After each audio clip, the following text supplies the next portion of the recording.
Panahon na ng pagbabago siring hiton timsong hiton bagong Pilipinas. Yan nga mga oras ani kita ha sitio Kalawit han oras Eastern Samar. Kay may dadinhi usa na naman nga may kaparti hiton pagbabago hitong Pilipinas. Ngadtot mga sidit mga barangay nga kundi na dangat na iton mga development ipinagiton mga pangalsada. Yan na sugat yung nakikita ha kung likuran damon doro iton na tawo kay may dadin hibubuhaton ipinagiton na 4-piece party list ni House Minority Leader Marcelino Nonoy Libanan. Itong groundbreaking hiton kalsada nini. Salit anuman nga mga oras titika nga nato nini nga aktibidad yan ang adlaw. Mga kababayan, ating nasisilayan ngayon ang pagpasok para sa gagawing formal na programa ng ating panauhing pandangal Congressman Marcelino Nonoy Libanan. The count of 5, 4, 3, 2, 1. Bigyan ng masigawang palakpakan ang formal na pagsasawa ng ribbon cutting para sa konstruksyon ng kalsada mula sa Kalawit sa Barangay San Roque hanggang Barangay Kadina. Hinati pa mga kababayan orasyon ang ginagawang turning of soil para sa proyekto ng kalsada mula dito sa Sitio Kalawit hanggang Barangay Kadina.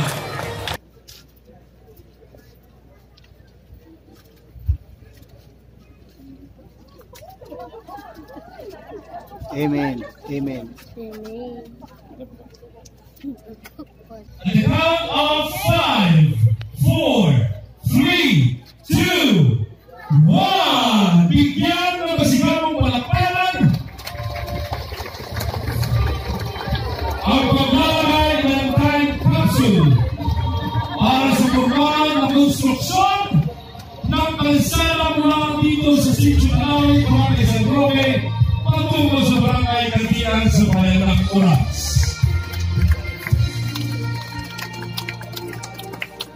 Ay, kabunyog nato niya na hi Mario. Anong apelyido Mario? Nugit. Mario Nugit, taga barangay Tagpili. Tagpili. Oo. Oo.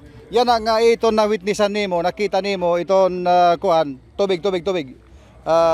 Nakita nimo iton kuan, iton anong tawag ito? Inaugurasyon itong kalsada yan na. Pinagita to House Minority Leader Marcelino Nonoy Libanan. Ano tayo masisiring? Hino nga kalsada niyo masisiminto na.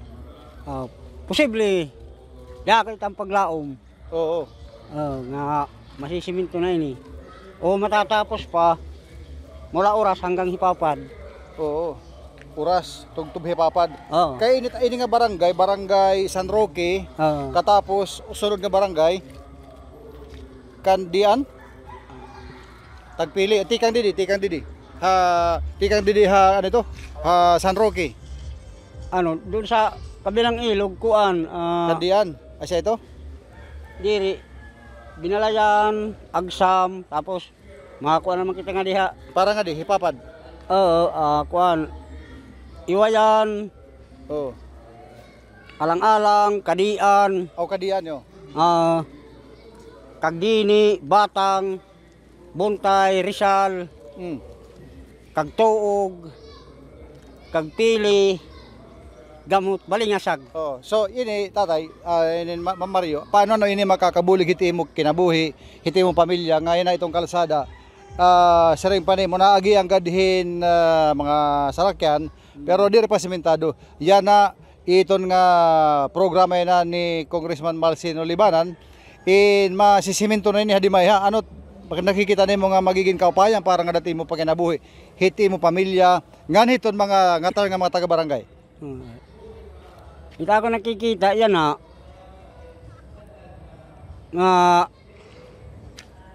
ini nga gimbubuhat ni Congressman Marcelino Libanan. Kasi magalit ito ni iya panoyo nga bumulig itong mga kablas. Labi na ini nga mga kakalsadahan, kay makurit yung transportasyon. Dako liwat ini nga pakinabang hamon, labi na taamon mga anak. Nga dahit ira pag-aram, eskwela, dako ini nga bulig. Kay so kanini yan asa met amon paglaom hiya. Iset nga kung ano iya kuan naalagad kami. Asya man. Nasuporta kami. Oo. So, dire man ka magkakatubang yan nga maghimang raw ni Congressman Libanan. Kung katubang mo hiya yan hi Congressman Libanan, ano mo gusto iyakan haya? Ante mo gusto igsiring haya? So bayan akon pinamamati akon mga ikasi mga sibilyan, mga sukalakan mga klase mga pagkatao. Kung ito nga laong usa nga nagdudumara kung mga ngako kailangan tapusong ngalit iya termino. Asa malit ira. Bisan nga lang hino. Pero kung sugan hini nga maupay nga kuha niya, suporta kami iya. Yun. Oh. Salamat Mario. Okay. Salamat ha. Salamat din. Sige. Salamat ang oras. Ani kita yan na itong lugar nga medyo mamingaw kay dito maringa sa Kamayda sound system. Ito nga lugar kinikita niyo ato dito itong groundbreaking. Hiton hining kalsada dinhi ha Barangay San Roque hiton oras Eastern Samar. Tikan din natin kanamumutang nito nga may mga truck nga tuloy may stage dito. Amo dito katubtuban hiton semento. So tikang dito tuloy tikan amo to kinikita na kalsada.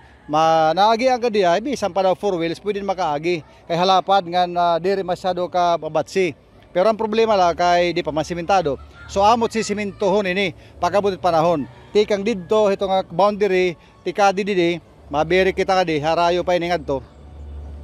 Ngadto didto amo itong kalsada nga pagsisimentohon dinhi oras. Tob itong ngadto itong mga pagsumpay na hiton hipapad o sa paghapon tong kabungto hiton hipapad Eastern Samar. Iton sugad dinhi nga klase mga proyekto kinahanglanon good hit aton mga kasulod-suluran nga mga barangay, mga sitio, hit kada bungto, hit nga tanan nga mga lugar tong Pilipinas. Dinhi Eastern Samar durog importante ni siring ni naton gikamaro kanina hi Mario nga taga barangay Tagpili kay dako init mahibubulig nga dahiton ira mga panginabuhi nga kahimtang hiton ira barangay.